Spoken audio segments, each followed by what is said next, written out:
Module 5, Nonverbal Communication. When you are communicating, your body is sending a message that is as powerful as your words. In our following discussions, remember that our interpretations are just that, common interpretations. For example, a person sitting with their legs crossed may simply be more comfortable that way and not feeling closed-minded toward the discussion. Body language can also mean different things across different genders and cultures. However, it's good to understand how various behaviors are often seen so that we can make sure our body is sending the same message as our mouth. Think about these scenarios for a moment. What nonverbal messages might you receive in each scenario? How might these nonverbal messages affect the verbal message? Your boss asks you to come into his office to discuss a new project. He looks stern and his arms are crossed. Or a team member tells you that they have bad news, but they are smiling as they say it. Hmm. Or you tell a coworker that you cannot help them with a project. They say that it's okay, but they slam your office door on the way out. This is the first goal of this module, to help you understand how to use body language to become a more effective communicator. Another goal, one which you will achieve with time and practice, is to be able to interpret body language, add to the message you are receiving, and understand the message being sent appropriately. With this in mind, let's look at the components of nonverbal communication. Understanding the Mehrabian study. In 1971, psychologist Albert Mehrabian published a famous study called Silent Messages. In it, he made several conclusions about the way the spoken word is received. Although this study has been misquoted often throughout the years, its basic conclusion is that 7% of our message is verbal. 7%. 38% is paraverbal, and 55% is from body language. Now, we know that this is not true in all situations.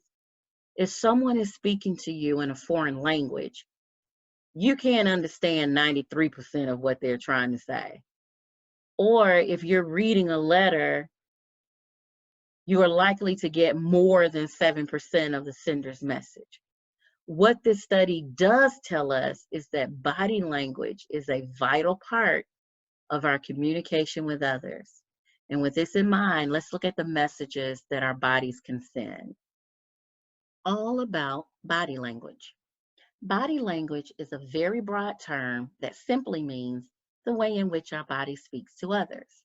We have included an overview of three major categories, and we'll discuss a fourth category, gestures, in a moment.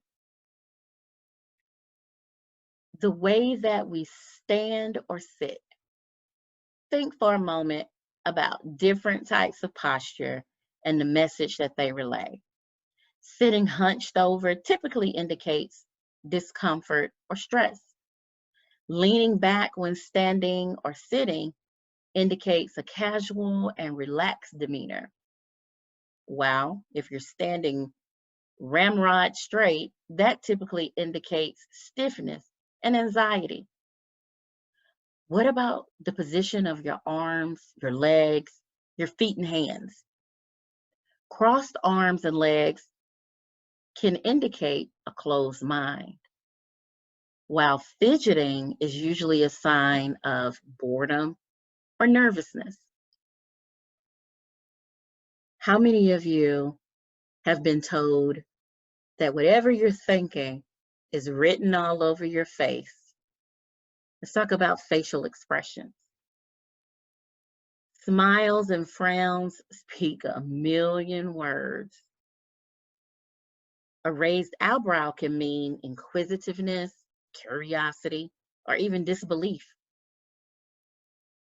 Chewing one's lips can indicate thinking, or it can be a sign of boredom, anxiety, or nervousness.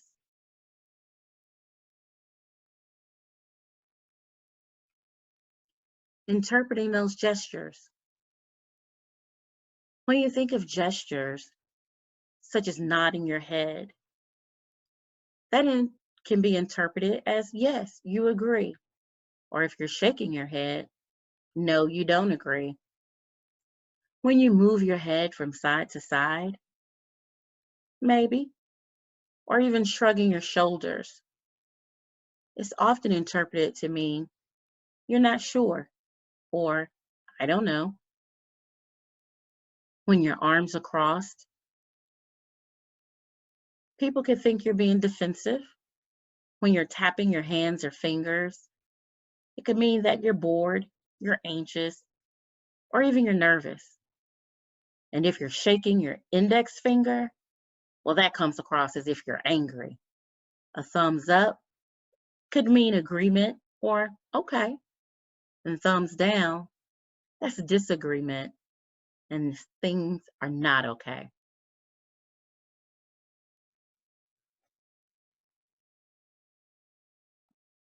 Cyanne and Jennifer were tasked with running the food committee at the year-end company function. Usually, this wouldn't be a problem, but they were having trouble communicating because Cyanne's nonverbal communication was viewed as being negative by Jennifer.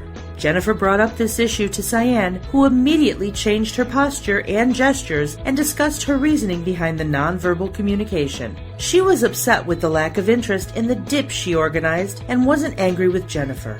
In the end, Jennifer and Cyanne were able to resolve their differences and were happy to complete the tasks that they were given whilst on the food committee together.